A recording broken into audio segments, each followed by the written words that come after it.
We're live. Hello, everyone. I'm Joanna Penn, and I'm here with Orna Ross, and we are doing the advanced. Oh gosh, I've completely forgotten the advanced independent authors salon. I totally screwed that one up. The Alliance of Independent Authors Advanced Self-Publishing Salon at your service. Oh, there we go. Well, I've been doing this for several years. I think that's the first time I've really got it wrong. I think it disappeared off our sheet. Sorry, Oh, everyone. I normally read it. Well, anyone, welcome everybody. And in fact, an auspicious start to this evening because we are talking about reassessing your author business and rebooting your author brand. And both Orna and I are sort of toing and froing and running around at the moment. So today we will be sharing some of that, being quite honest with you guys as ever, and asking you some questions to think about. But before we do that, as ever, Orna, we should just give a brief update. So what's happening with Ally and also with you? yeah. So at Ally, we are super excited.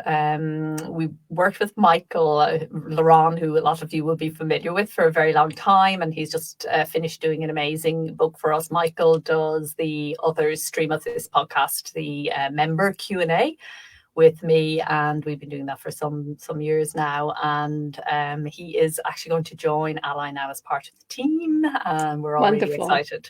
He's going to be membership manager, essentially, just because we are adding also a new category of member. We want to hook up with the various author organizations around the world and just freely share with them what we know and have a dialogue with them about their members and what they do and don't know about self-publishing, because there's still a lot of misinformation and people coming from a traditional perspective, and he will run that. We will also be formalizing an ambassador program, and he'll be heading up that as well. So we have now got sort of formal connections into the creative industry sector more than the publishing sector, really, because it's kind of more relevant in 7 key territories around the world. So yeah, that's really exciting, and we're delighted that he's available for that. He's only available because he's stopped doing his law degree. He's still doing his full-time job, minding his kids and producing books at a rate of knots, Well, he does it. from my perspective, I met Michael years ago as well, and he's one of those excellent people. I think I'm efficient, and then you meet someone like Michael, and you're like, okay, then. So I'm Absolutely. really welcome, Michael, and really just brilliant addition to the team. In fact, you and I have talked about this, the number of young people who are kind of taking the indie movement to the next level is very encouraging. And, I say young, I still think we're young, but, we're 40s and 50s, 60s, whatever. Yeah, what's numbers? I don't do What's numbers. numbers? I don't but do it them. but it is exciting, and it's interesting. You mentioned traditional publishing. Of course, we are recording this kind of as things start to change in the pandemic situation, but we are seeing a lot of change in the publishing industry, and I think we're going to see a massive influx of people into indie in the coming months as things really change and cash flow situations change. So yeah, now's a very good time to be upskilling and getting more stuff and more people to help up that. So what about your writing and websitey stuff?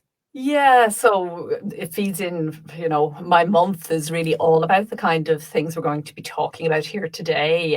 Because I'm having a major, I really am. We were chatting earlier, and I said I feel like I'm taking the level of risk and the level of stride that I took when I started this whole thing. It's been just a massive turnaround that started for me quite some months ago, actually, but now is really, it's like you take a step and you don't realize, oh, that's going to bring another decision, and that's going to bring another one. So Creative Self-Publishing is my book du jour, and this is happening just as it was going to the proofreader, who also does my website. So he was booked in to do the website some weeks ahead and to do the proofreading today, but we turned it around because my website decided to break, obviously, in response to me making all these changes. It said, no, this is broken, start again. So I'm going to do a kind of a major website upgrade alongside all of this that I'm doing, just simplifying everything, which I'll talk about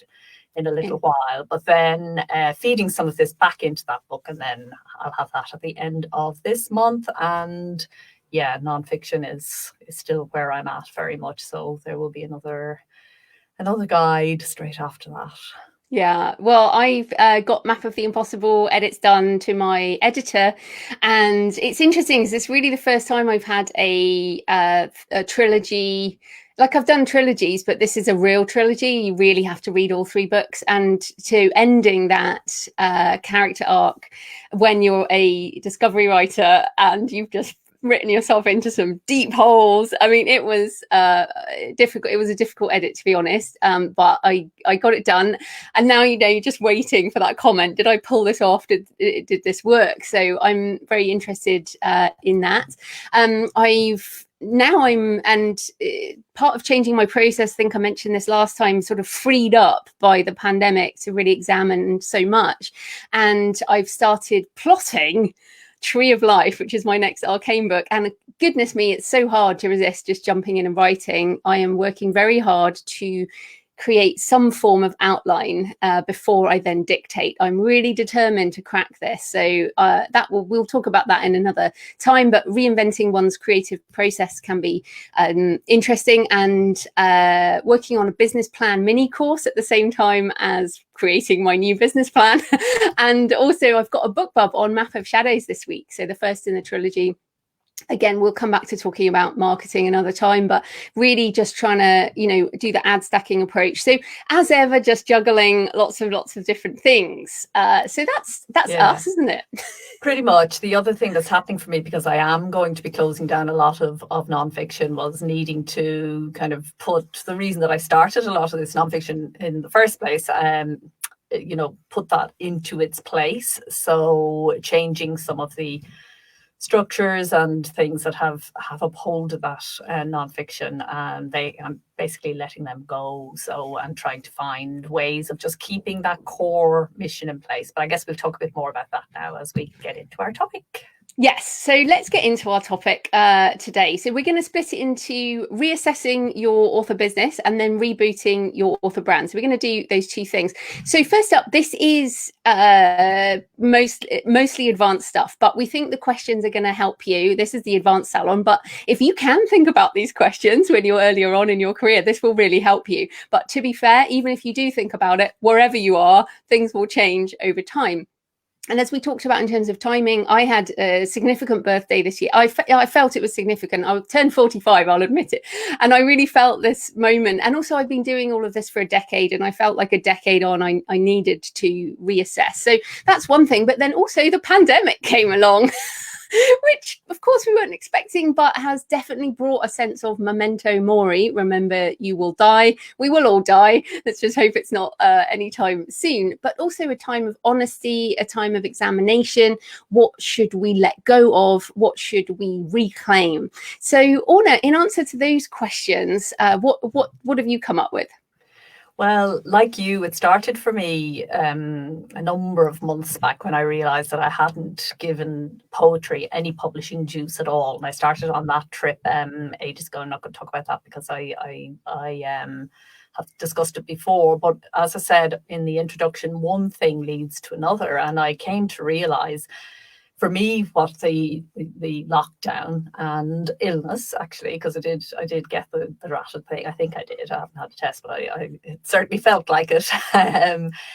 What that all did for me was really looking, it's been more the lockdown, sitting still, not traveling, not doing my usual level of speaking or the other things that I have been doing for the last 8 years since founding Ally, just kind of really looking at it in the face. And I came to realize I don't have room in my schedule to do nonfiction, fiction and poetry. And signs were on it, because I had a lot of fiction projects and a lot of nonfiction projects unfinished.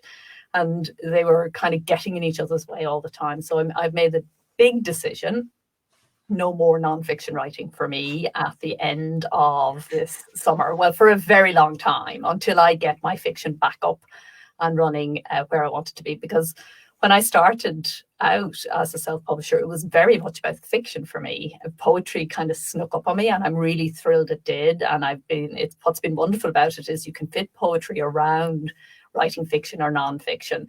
But I think because of my background as a journalist, I thought nonfiction would be easier. I thought it would just move faster and easier for me, and it really hasn't. It's where I've been getting stuck more. I did a series of books. I had to pull them. I wasn't happy with them, trying to reinvent them. They're still not right, and it's all just it hasn't worked. So I had to be kind of brutally honest with myself. I was trying to do something that I can't do, no matter how much time I leave it, because I am very patient. Actually, I'm very patient publisher. I'm patient writer. I'm willing to wait until it's right. But I came to realize this was never going to be right because of the whole thing isn't right. Yeah, and similarly, I looked at it's how you spend your days is how you spend your life. Was that Maya Angelou or someone like that said that? Wise and wonderful. Yes, and when I looked at the amount of if I look at my business over a decade, so I left my job in 2011, so we're almost at 10 years there, but I started writing 2006, so it's been over a decade. And if I look at the percentage of time that I have spent on my nonfiction versus my fiction, and when I say nonfiction, I also mean the podcast and the website and webinars and doing all of that. And I think there have been, I really just was like, okay, well, of course I've got 10% of the result because I've spent 10% of the time. Now that's not on the creation side. So I've written 17 novels at this point. So I have definitely done the creation side, but I have not necessarily spent so much time in the marketing area for fiction. It's really that I feel like it has been harder. So when you say nonfiction is easier, it is easier to market. It's so much easier to market. When you write cross genre, as I do, that can be hard. And I think I've just approached it several times and gone, oh, this is way too hard. I'm just going to go over here and make money that way.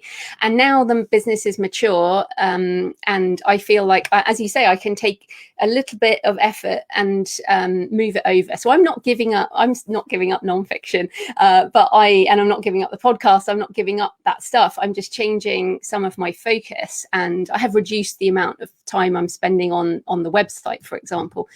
So I think it's Just pop in on that as well, just to reassure people. Ally is not giving up nonfiction.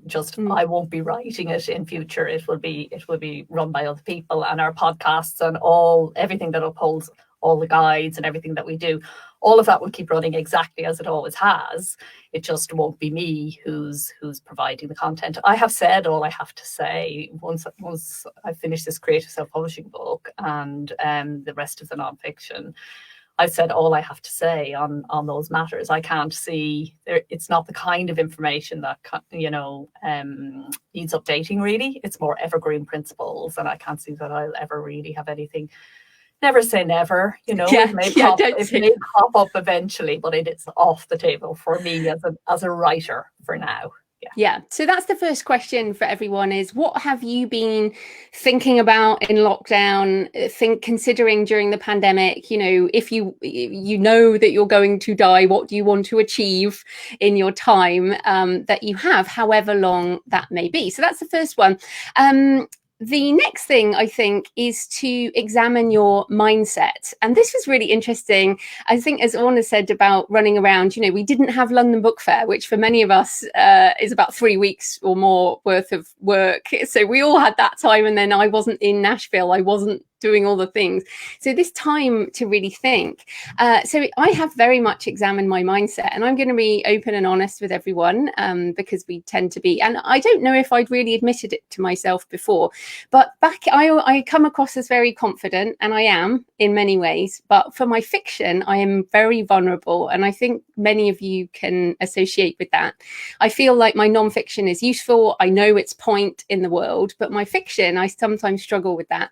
And in the early days of being an indie back when things were very different, there was a lot more hate, to be honest. There was a lot more negativity. There's still some, but back in those days, there was some real nasty, and I had a lot of nasty stuff. I was an early in this space, and I was also a new fiction writer. So to be honest, some of those comments may well have been correct. probably were. But now I feel like I've been afraid. I've really been afraid of pushing my fiction out there. And yet in this time, I've been going through my many thousands of reviews and really going, okay, it's okay. You know, you just have to be stronger. So JF Penn, Joe Francis Penn, has not really had a voice for the last decade. And I'm now stepping into that voice. So that's the next question is, why haven't you done this before? And where is your mindset? So Orna, over to you. Yeah, I think I see Lorna there talking about she's going to take a sabbatical in the summer to focus on writing and rather than helping other writers. And I remember having I don't know if Lorna remembers this, but I remember having a conversation with her. It must be 5 years ago now, where we talked about the shadow career, which a lot of people in the creative arts live. So rather than, step out there as the writer yourself, you help other writers, or rather than, you might go into editing or take a support role in some way, or just do something that's related, but not it. And it is fear. And I'm not saying at all that that's how it is for Lorna. And I definitely know that for me, having ally is very important, and the two feed each other very much. I know that because when I tried to write full time, I never wrote less in my life. That didn't work at all. I do need, there's a big part of me needs to do that kind of, and we've discussed that before. You're like that too, Jo. Yeah, me too. Yeah, we want to help. We're not giving that up. It's just there's a bit of a focus shift. It's just the focus shift, exactly. And the thing is, when you're in the helping mode, that it can be much easier. Isn't that, if you like helping people, which is why we're doing it, we get a kick out of it at some level, God knows what, but that's why you do something like that. And it can be easier to chase that kick, that it's probably a dopamine hit of some kind in our brain that we've become addicted to or whatever. It's easier anyway to do to do these things and to sit down and make up stories. And especially at this time when there's so much going on in the world, a lot of people, almost every day, I'm kind of saying, I have people saying to me, it just feels so trivial what we do. I don't know how to even keep going in the face of, what we're seeing in the US at the moment. Never mind all the virus stuff and, how we're going to live from now on and all of that kind of thing. Sitting down and making up stories or poems, seems very trivial, but of course it isn't. But it's very easy for our rational reasoning minds to tell us that it is. And I think the other reason why, and certainly for me when I was looking at it, and I think it might be worth people having a think about this, there are a lot of tasks to publishing. There are 7 different processes. You've got to get the editorial, the design, the production, the distribution, the marketing, promotion, and if you go that way, rights, licensing, right to be a good publisher. So this is certainly what was happening for me. I was doing some of those well, and that blinded me to the fact that I wasn't doing other parts of it well. And you can be, you've got to be very honest with yourself. And when you're busy, it's very easy to not be honest with yourself. And that's why creatives lock themselves away and, live remotely and everything else, because it's part of the job. So you have to find a way to get that space. And I'm kind of grateful to this time that I got that space to see it very clearly for myself. And with all the negativity and darkness, like looking for the gifts of the pandemic, I think are important. And I think people are starting to recognize that. So that's the first set of questions. But we are not just writers, we're also business people. So we have to talk about the business side. So the first question is, what is your author business ecosystem right now? And so this is let's do a sort of audit on what we have. So for me, obviously, for my non-fiction, for Joanna Penn, I have the Creative Penn, I have a website, I have podcasts, email lists. I make money with affiliate tutorials, the website, the book sales, courses, and I have social media. But I have a very developed multiple streams of income non-fiction business that is 90% probably of my business right now in terms of income. So then with JF Penn, I pretty much have books. Well done, me. And I have different types of books, obviously, even box sets and audio and all the business. But I have a jfpenn.com. The website is not much more than a hub, to be honest. and an email list gathering. I also have, and one of the big things I did this month is pivot books and travel podcast. I now say, you know, I'm Jo Frances Penn, thriller author, and my call to action I'm just changing all the backlist. It's now to my free thriller. And so that's giving me a voice. I'm actually really starting to be Jo Frances Penn, so much so that people email me and say, should I call you Jo or Joanna? I answer to both, by the way. So yeah, I have that. And then I have some social media. But essentially, when I look at, if somebody came along as a consultant and looked at my nonfiction business, they'd be like, that's brilliant. Look at that. That's perfect. And they'd look at my fiction business and go, that's not a business. You might as well be traditionally published. You know, yes, I have an email list, but I'm not doing the things that I do with my nonfiction. So again, it's like, really honest. What does it look like right now? Write it down. So this is why I'm updating my business plan. So Orna, what does your author business ecosystem look like? Yeah, so mine have always, and I think yours too, they fed each other, and that will continue to, you know, but not in the same ways and not as much. So Ally pays me a salary for doing what I do there. It's small. We're a nonprofit. It always will be small. It's deliberately, you know, kept that way. That's how we're set up. It was never the jam, and it was never going to be. So writing books and my publishing business has provided the other side. Now over there, I've had a multiple stream of income business because I have, you know, the creative mentoring that I have been doing for years and did, you know, for years before that. And physically, I have moved that into an online thing.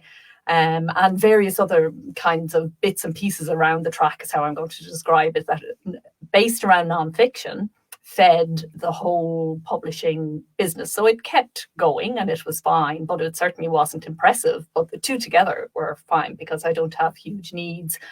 And, you know, I'm at that stage of life, I'm happy with what I have kind of thing. So it's easier. But what I'm doing now is I'm taking away everything that isn't fiction, poetry. And I'm going to, you know, it's going to be book sales or something I will have to put back in. So what I've done with the mentoring is that I'm doing one workshop a month, a planning workshop, which will have some teaching for a small group. And that feeds my need. I love teaching and skills-based training rather than the big webinar kind of put out the information. I don't get as much of a kick out of that. So one workshop a month is replacing a whole load of activity that used to go on at that level. And yeah, it's going to be.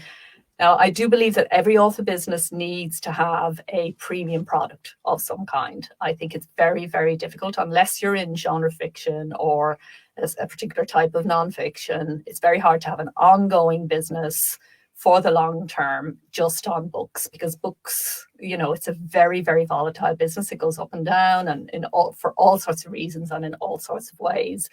So I will come up with something. I have no idea what it is yet. That's not my priority now. My priority now is to get really good at publishing what I have already and to get new product made and published and out there.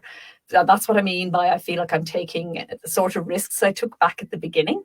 It's a completely stripping away all my safety nets and comfort blankets and just pure exposure in the cold winds of trying to sell fiction and poetry, you know, and the kind of fiction and poetry that I sell and that I write. But it is testament to my faith that anybody, I believe now, can, and we'll see if I can, that anybody, I believe, if you get it right, and that's something that may well take time, but we have a global audience. They're out there. There are readers out there who want the kinds of books that I write, that you write, that we all write. If we write well enough and we publish well enough, publishing well enough means finding them and making sure they know about your books and taking them to you. So that's where a huge amount of my thought is at the moment. So I'm starting a new fiction-only podcast, Family Histories, Family Mysteries. And even thinking about podcasting from the perspective of the reader is changing things already, you know. So I've only ever podcasted to authors before. So yeah.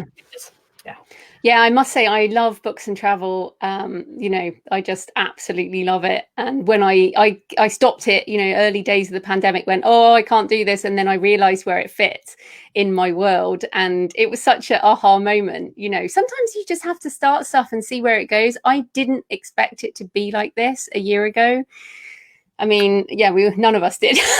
Yeah, but it's gone in such a different direction. I mean, books and travel, it's gone in such a different direction, but it is working for you better than the plan you made for yourself. And that's very often what happens. I'd love to pick up on Peter's comment there. I think it's Peter. My accountant is telling me to review all my income buckets, how much cash each one attracts and how much effort it takes, and focus on the most profitable, efficient, to free me up to do the things I really want to do. And I think therein is, and thank you for raising that. I think it's Peter or whoever has raised it. Somebody else, I think. Okay. Well, they have put their finger on the nub of the issue, because for us, creative business is not like business as usual. If you're starting a business, you just, you set up for profit, you test it properly, off you go. It's and then it's still hard to make it work. But creative business is even harder, because it's not purely about profit. It's always about balancing the profit and the passion, the meaning and the mission. All of that needs to be in there as well as. But if in doubt, and I think this is a question to ask as well, if you've got a whole load of things going on, which a lot of us have, either as distraction or for whatever set of reasons, if you've got lots and lots of things going on and in your heart you should streamline, using those two, do I want to lead with passion here, or do I want to lead with profit? Money can actually be a great decision maker. If in doubt, let the money lead, because most of us are not valuing our work enough financially. We're valuing it too much, perhaps emotionally, and money means that you have to engage with your reader. In order to sell a book, you have to actually nurture that relationship.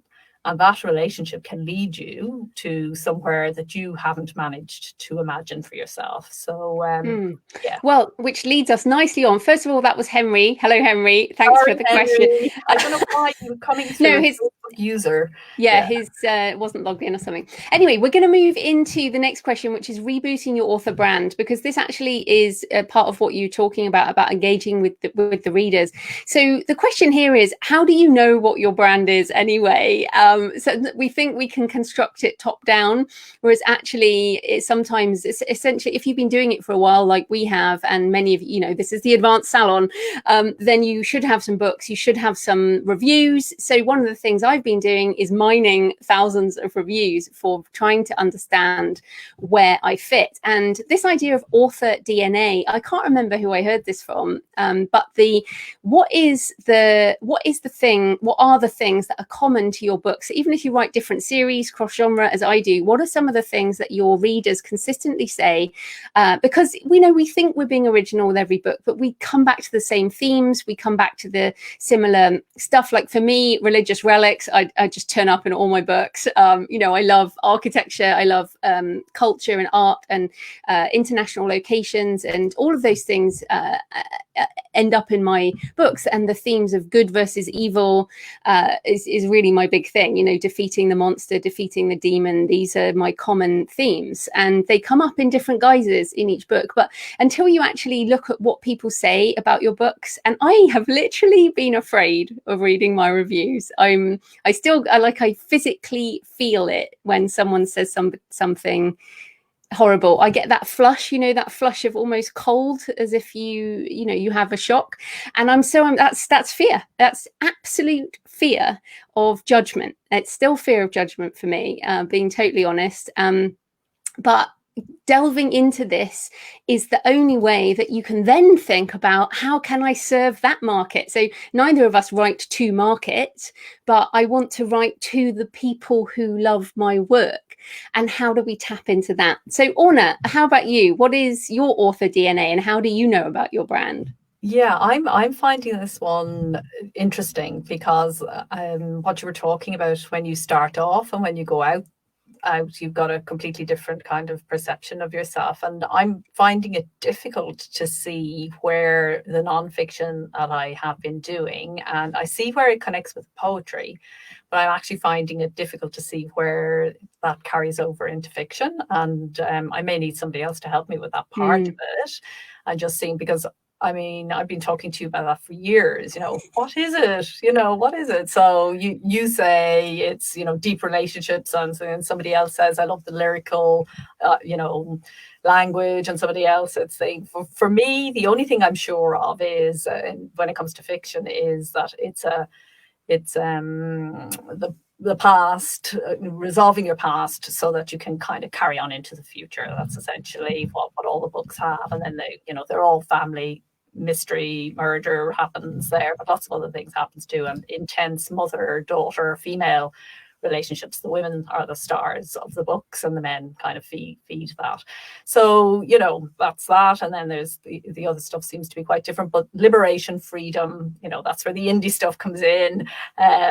Living your own life, all that kind of independence is definitely a theme.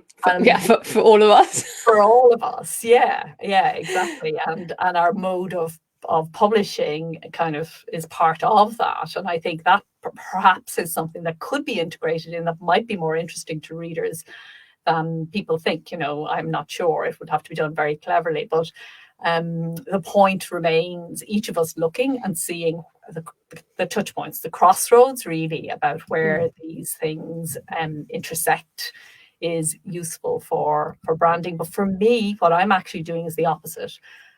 I'm stripping them out. I'm going to be, if somebody will know me as the novelist, wouldn't know me as the poet, wouldn't know me as the nonfiction writer. That's the way I'm kind of going. So I'm trying to just set up separate everything for each of them. And even the language, the way in which I'm talking to people, I find this is really helping me to get to grips with it and to get it clear in my own head. And it's just organically working better that way than when I was trying to see what my unifiers were. It's actually going better for me to strip them out, though I do suspect at the end then I'll probably see something I don't see at this stage. And I guess how I want to put it together for people is that when we're looking at positioning, so I'm branding, I think, is also positioning. So my series, of which there are some pictures behind me, so I see Barry Hutchinson there. Barry Hutchinson is talking about his JD Kirk pen name, and I've actually been looking at those covers, JD, I'll call you JD, for my London crime books, and these are so hard to market. The people who find them love them, but boy, they are difficult, because they're not straight crime, they're not supernatural, they're not paranormal, then there's so many different aspects. But so what I've been doing is really looking at this promise, and what do readers like in this? And by delving into the reviews, I'm actually finding language that we can use in marketing. So this is where it's all going, people. It's going to, how do I market? So I'm having much better success with Facebook ads. Now I can use language and do things that fit. So what somebody asked me, I'm sorry, the questions are going past quite fast tonight, which is nice, but I have not had much luck with Amazon ads with my fiction because it's cross genre. I feel like it works for fiction if you are clearly in a genre and you clearly have a cover that resonates with other people in that genre, whereas my books don't do that. But with Facebook, I'm having much better success, and BookBub ads, much better success, because you can do more kind of cross-genre type stuff. So what I'm now doing is doing pitch documents for my books, or I'm calling them repositioning documents, like keynotes or PowerPoint decks with what are the things that I can pull out, and who are the true comparison authors, not Dan Brown for my Arcane series, because let's face it, not Stephen King, because these people are too big. They're just too mass market. We are not mass market. So it's really interesting work, and I am just loving it. I'm loving this investigation, really. So yeah, so I just wanted to explain that the branding is not just some abstract, some designers might say it's your font and your colors. That's not what I'm talking about with branding. It's more a positioning, and also how can you in future not end up where I have, which is all these different sub markets. How can I offer the promise going forwards? And I know, sorry everyone, we are a bit all over the place with this because we're right in the beginning of the process. Yeah, and we will come back and report on how it has gone, and because it's bound to take some windy steps along the way, but it does seem important though to talk about it now, and also to kick it off so that everybody sees it, because what happens too much in this business is we see the end product, we see when people are doing well, but we don't actually see the steps that led to it working out, which very often takes quite a bit of time, trial and error. So we'll make mistakes so you don't have to. Isn't that what they say?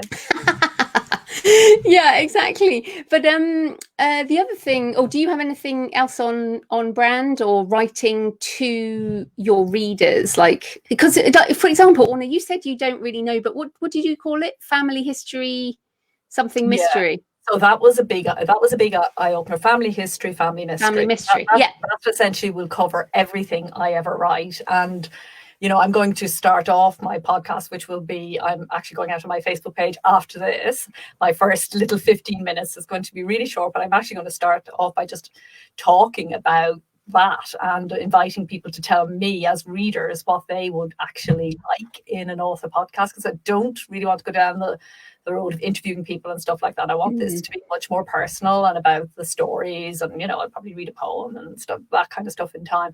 So yeah, family history, family mystery, that basically kind of covers it all. But the thing that has definitely been most important for me is separating it out. So talking to poetry and readers in a completely different way, putting my Instagram, for poetry only. My Facebook page is going to be for fiction only, and my Twitter is going to be for the non-fiction and ally stuff. So, stratifying that out has also been important. And I'm getting a new author name. I'm sticking an A in the middle between Orna and Ross for my non-fiction, because of this is really for the stores. I'm setting up mainly on my own website. This is another kind of thing that people would say, you're crazy, you've got to do the Amazon thing. Well, I'm not. And so of course I use Amazon and will continue to, and want to grow Amazon, back up to where I had it before. But my own author site, selling my books, is working well for me, and I bring people over there, and I want it to become a hub for my readers. So the website redesign will really make it's all about the books, but on the stores, and people will be able to buy on my website anywhere they want to buy. I think that's really important, to keep giving your readers all the options they want. Just splitting out the fiction and the non-fiction, because my also boughts were all over the place, because I just had poetry, fiction, and it's so funny because you spent years telling me I needed to take print seriously, and I was like, yeah. And I spent years telling you needed to split out your author names. So even when you're like really good friends and you're both really good at what you do, you tend not to listen to each other. Yeah, it's true. You don't do things until you're ready. Yeah, exactly. You can't.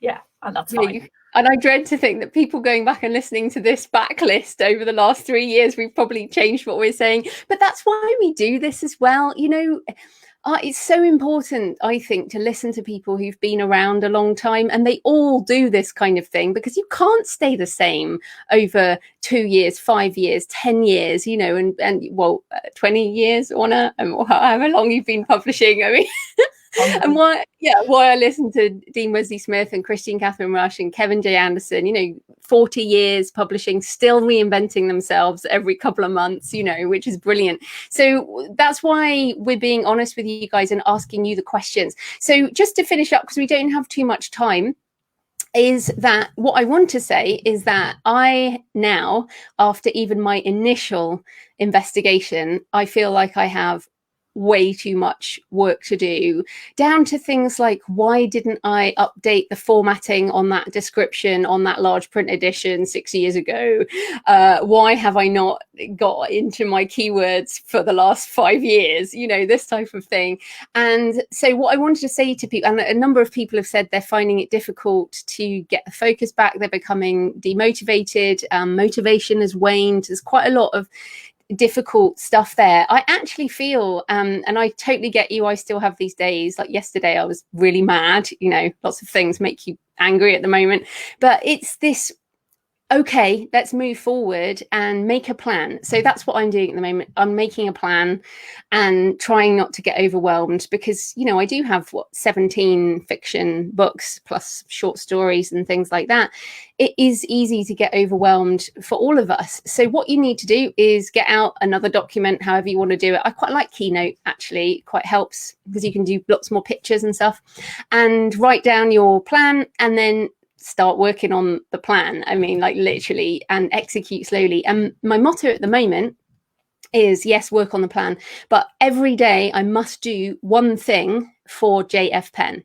So that might be scheduling a BookBub ad, or it might be updating one description, or it might be making a little video, or it might be a books and travel episode. So, or it might be putting a picture on Instagram some days, So that's my tip, is make a plan, but equally one thing per day, really small, to get you towards your goal. So Orna, what are your next steps? Yeah, well, getting the website sorted, getting the books. I'm doing refreshes on my covers also, because that's also part of it, and because I have to change the author name anyway and take the opportunity to change a few other things. So lots of work there. I'm just crazy lady running around chasing my tail. There are so many small bits of things that need to be done. And sometimes I look at things and I literally, I'm boggling. I'm thinking, you didn't do that? It just seems... Just slipped off the radar. I know the feeling. Or things that I thought, like my back matter on my fiction, gosh, it's so out of date, that kind of stuff. But anyway, just going through it all. And for me, what keeps me okay here is knowing this is long term. So it isn't, and I think that's the most important thing. We're still here and able to reinvent what we're doing, because we already have a flow that is working and it's set up to work over the long time. So we haven't just done one thing. And then while that has given its own problems, they're sortable problems. They're not actually very big things, and they're not actually taking a huge amount of time if you think about it over the span of being an author publisher's life. It's not a long time at all for the return that's hopefully going to be there. So I think the long-term thinking is really important when we're doing the kind of revisioning that we're talking about here. It is you started with the memento mori thing. What's the end game? What do you want to look back on when you turn around at the end of it all and look back? What do you want to say you did? And you have a sense of that. You've known that for a very long time. We all had. We know it, but staying close to that is challenging always. And we're always being kind to wander off, and we have to put ourselves back. Indeed. So we know that this has been a challenging episode today. We've asked some questions which hopefully have got you thinking, and we're asking them of ourselves. I hope you appreciate our honesty as ever. We just try and keep it real here. But I guess, as ever, I mean, if you're just starting out, then you're still writing that book. Just, it's taking that step by step, and still the basics are still here. We're still writing. I'm still spent this morning researching the Garden of Eden for my next book. Of course, as one does, because we keep writing, we keep publishing, we keep marketing, we keep connecting with each other, and those things remain the same. So Orna, next month, because we're coming up to the end, tell us what we're going to cover next month. Social media, actually, because we haven't done that for a very long time, and my experience in kind of stripping it all out and trying to set up different social platforms to match the kind of branding that I want to have in the books and the ads, and all of that, I think would be a good topic for us to delve quite deeply into social, and using it to nurture us and feed our creative life, instead of using it as a distraction into which our creative life goes kind of down the drain. how do we actually, really use social media well in terms of connecting with our readers and also feeding and nurturing our creative selves. That's kind of it, I think. And selling books. I'll throw that in as well. If you look after the first bit, the second bit happens, I always think. And thanks to everyone who's saying that this was a helpful discussion. Mary Lynn says, loving your honesty, heartened to hear how much fear you feel, Joanna. Makes me feel a lot better about my own fear. Well, thank you, Mary Lynn. I feel like admitting this stuff is really hard, but as ever, the more honest that we are, the more we realize that other people feel the same way anyway. So, and I wrote the Successful Author Mindset like 8 years ago, and it has a whole chapter on this. I need to keep bringing it back out again for myself. Well, yeah, the thing is that it's a different mind. We've got both of those minds going all the time, and we'll always have moments of fear. In fact, if you're not kind of feeling the fear, you're probably not in the creative zone. If it's all very comfortable and you're just churning it out, then it's stopped being creative. So it's good to be feeling fearful, as long as you don't let the fear stop you. Yeah. So everyone, I guess that's it for now. So happy writing, happy publishing. We'll see you next time. Bye.